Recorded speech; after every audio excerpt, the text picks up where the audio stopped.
Hi everyone, good day.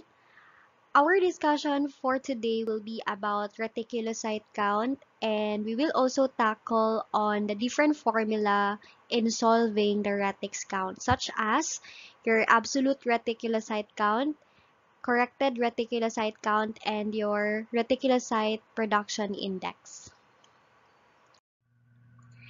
But first, let us define what is a reticulocyte. A reticulocyte is an immature red blood cell that has lost its nucleus but retains aggregates of ribonucleic acid or RNA within its ribosomes. The amount of RNA decreases as the red blood cell matures. After the normoblast loses its nucleus, the reticulocyte usually remains 3.5 days in the bone marrow and 1 day in the peripheral blood before becoming a mature erythrocyte. Because of this, the retics count can be used to assess bone marrow erythropoietic activity. On the photos that are flashed on the left portion of your screen, you can see there are two types of red blood cells that are differentiated based on staining. The first photo here are red blood cells that are stained using Wright stain, while the red blood cells that are seen on the second photo are red blood cells stained with the supravital stain, which could either be the new methylene blue or brilliant crescel blue. It is only through the use of these supravital stains that your aggregates of RNA are seen on the cytoplasm of your red blood cell, which denotes that this cell is a reticulocyte. For the principle of the reticulocyte count, ribosomal RNA of retics must be stained supravitally. That means that the red blood cell must be stained in their living state. A reticulocyte is defined as any non-nucleated red blood cell that contains two or more particles of blue-stained granulofilamentous material after new methylene blue staining, which is one of the stains I have mentioned in the previous slide. The sample required for performing the retics count is a whole blood sample anticoagulated with EDTA. It's the recommended sample.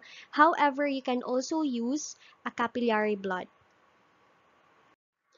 For the reagents and equipment in performing the retics count, there are no special equipment required, but the enumeration of the cells may be facilitated by the use of a calibrated disc we call the Miller disc, placed on the ocular of the microscope.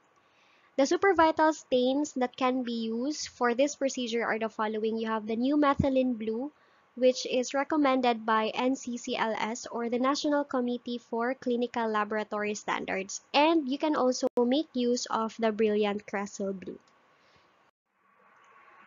The general formula for reticulocyte count is reticulocyte count in percent is equal to the number of reticulocytes counted divided by 1,000 RBCs observed times 100. For example, if 23 reticulocytes are counted, using the equation or the formula provided, you have reticulocyte in percent is equal to 23 reticulocytes counted divided by 1,000 times 100. The answer is 2.3%. The reference range for retics count are the following. For adult male, it's 0.5% to 1.5%, which is also the same normal values for adult females. Next, we have the Miller disc. The Miller disc is a calibrated disc that helps in the enumeration of reticulocytes as well as red blood cells that are seen under the microscope. So this is your Miller disc. This disc is designed to reduce the labor-intensive process of counting large numbers of red blood cells to obtain a more precise and absolute reticulocyte count. The disc is inserted into the eyepiece of the microscope. The Miller disc is composed of two squares. The square labeled A is the area of the larger square where the reticulocytes are counted, whereas the area labeled as B is the area of the smaller square that measures 1/9 the area of the larger square where your red blood cells are counted. A minimum of 112 cells should be counted in the small square, which is equivalent to 1008 red cells if you're going to multiply 112 cells by 9. So we have a sample problem here. So we were able to count in square A, or the bigger square, 17 reticulocytes, and in square B, which is the smaller square, 113 red blood cells. If we're going to use the formula that is made purposely for the calculation of our reticulocytes using the Miller disk, our formula would be reticulocytes in percent is equal to the number of reticulocytes seen or counted in square A times 100 divided by the number of red blood cells in square B times 9.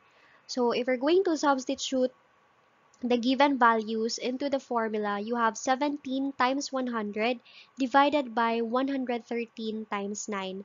The result would be 1.7%. The normal values for this formula is the same normal values we use for the general formula of our reticulocyte count, which is for both male and female, you have 0.5% to 1.5%.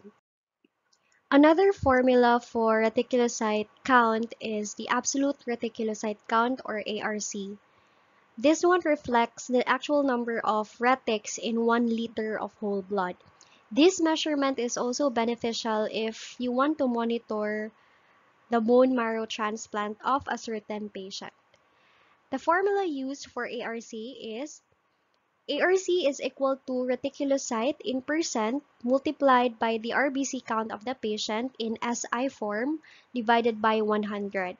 The reference range is 25 times 10 to the ninth per liter to 75 times 10 to the ninth per liter. We have a sample problem here wherein a patient's reticulocyte count is 2% and the RBC count is 2.20 times 10 to the 12th per liter. Now, what should be the absolute reticulocyte count of the patient? For the calculation, we have the following formula, which was mentioned earlier or in the previous slide, wherein ARC is equal to retics in percent times RBC count divided by 100. Substituting the formula with the given values, we have 2% times 2.20 times 10 to the 12th per liter. That will give us an initial answer of 4.4 times 10 to the 12th per liter. Divided by 100, the answer is 4.4 times 10 to the 10th per liter.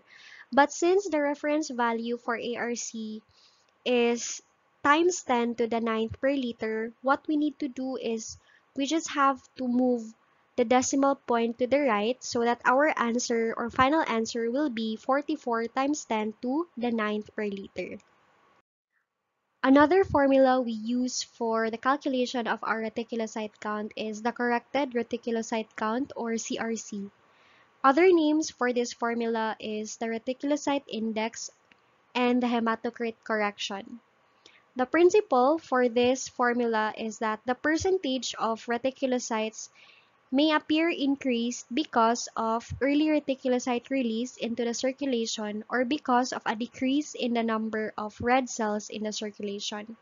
The CRC corrects the observed reticulocyte count, a normal hematocrit of 0.45 liter per liter to correct for the degree of anemia. The formula for corrected reticulocyte count is CRC is equal to reticulocytes in percent multiplied by the patient's hematocrit in liter per liter divided by 0.45 liter per liter. Take note that 0.45 liter per liter here is a constant value. The reference range is 1%.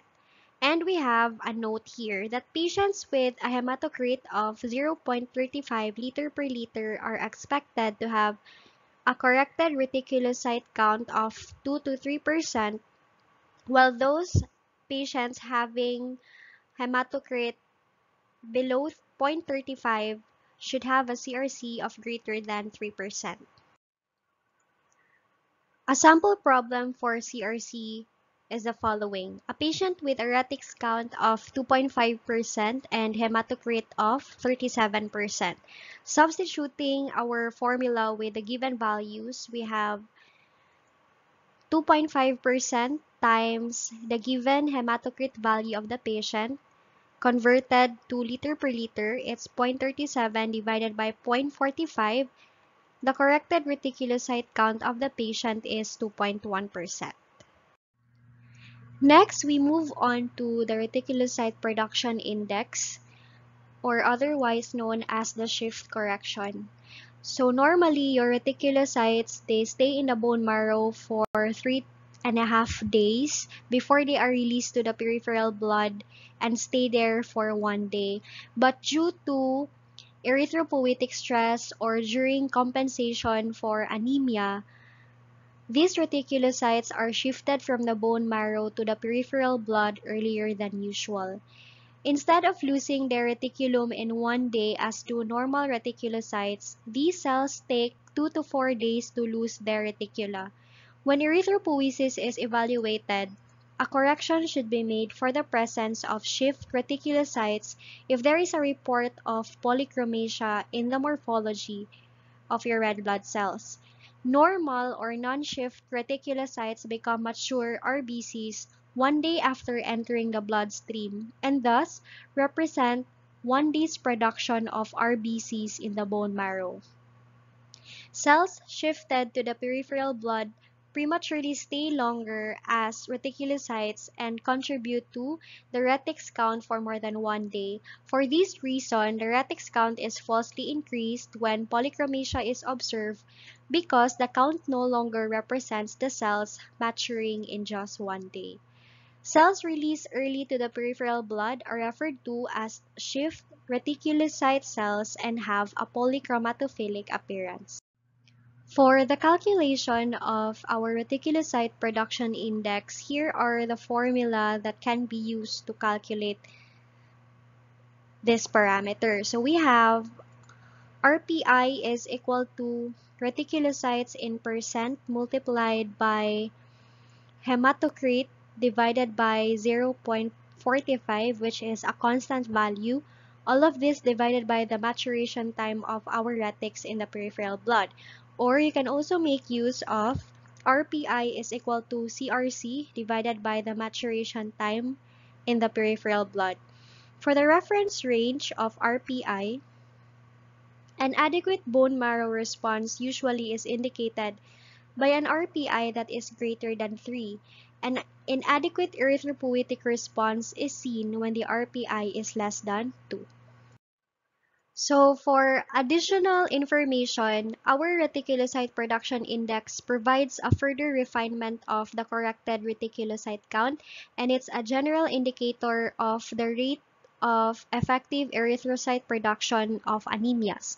The maturation time seen in the formula of RPI is seen here. So you have here the hematocrit of the patient in liter per liter and the maturation time of the reticulocytes. So you just base the value of the maturation time on this table. So we have a sample problem here for RPI wherein the patient's retics count is 7.8% and the hematocrit level is 41%. Now, according to the table that was shown previously containing the maturation time in days of reticulocytes, the patient's hematocrit in this problem is 41%, so that gives us an idea that the maturation time of the patient's retics is 2 days. Thus, if we're going to substitute these values to the given formula, which is reticulocytes in percent multiplied by the patient's hematocrit divided by 0.45, and the answer will be divided to the maturation time of the retics in the peripheral blood, we will get an answer of 3.6.